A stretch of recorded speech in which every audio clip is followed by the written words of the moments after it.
Assalamualaikum warahmatullahi wabarakatuh. Baik adik-adik, kali ini kita akan mengerjakan soal peluang ya, dimana soalnya kita disuruh menentukan banyaknya cara memilih juara 1 dan juara 2 dari 8 orang peserta lomba catur. Nah, sebelum mengerjakan ini adik-adik harus menentukan dulu ini soal peluang yang permutasi atau yang kombinasi. Nah, bagaimana cara melihatnya atau cara menentukan apakah itu soal permutasi atau kombinasi? Nah, kita lihat dulu. Jika hasilnya itu urutan berpengaruh terhadap hasil, itu berarti dia permutasi. Kalau misalnya nggak pengaruh, itu berarti kombinasi. Misalnya seperti apa? Misalnya yang ini ya, kita lihat kita disuruh memilih juara 1 dan juara 2 dari 8 orang.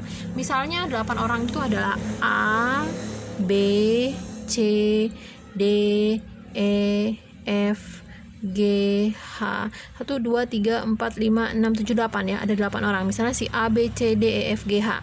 Nah, dari 8 orang ini kita akan memilih misalnya A dan B dulu misalnya. A dan B.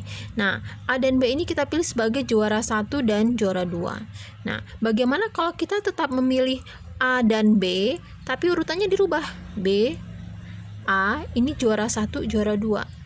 Nah, apakah ini hasilnya berbeda? Tentu saja berbeda ya. Tadinya di sini yang A itu mendapat juara 1, sekarang yang B yang juara 1. Beda hasilnya gitu ya. Nah, jika urutan seperti ini itu menghasilkan hasil yang berbeda, berpengaruh, maka ini adalah soal permutasi seperti itu ya.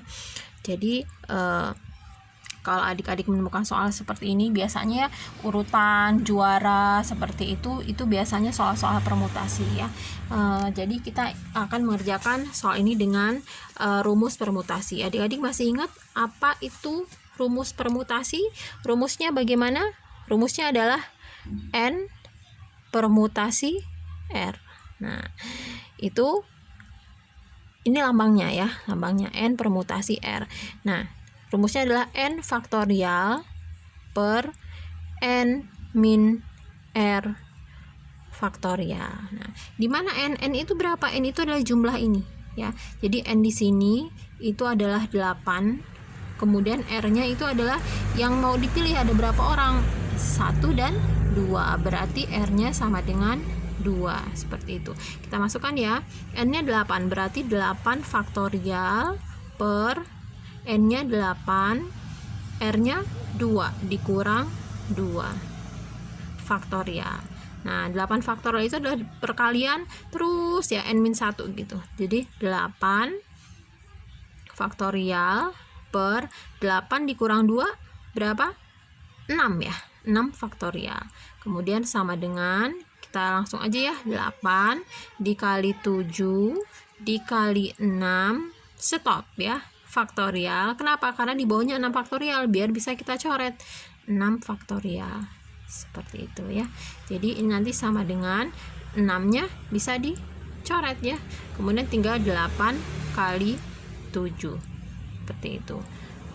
Paham ya adik-adik ya? Jadi 8 kali 7 berapa? Hasilnya 5, 6. Seperti itu ya. Mudah ya adik-adik ya. Jadi sebenarnya di sini kadang-kadang yang jadi kendala kita menentukan apakah itu soal permutasi atau kombinasi. Nah, tadi cara membedakannya seperti yang tadi ya, membedakan permutasi atau kombinasi.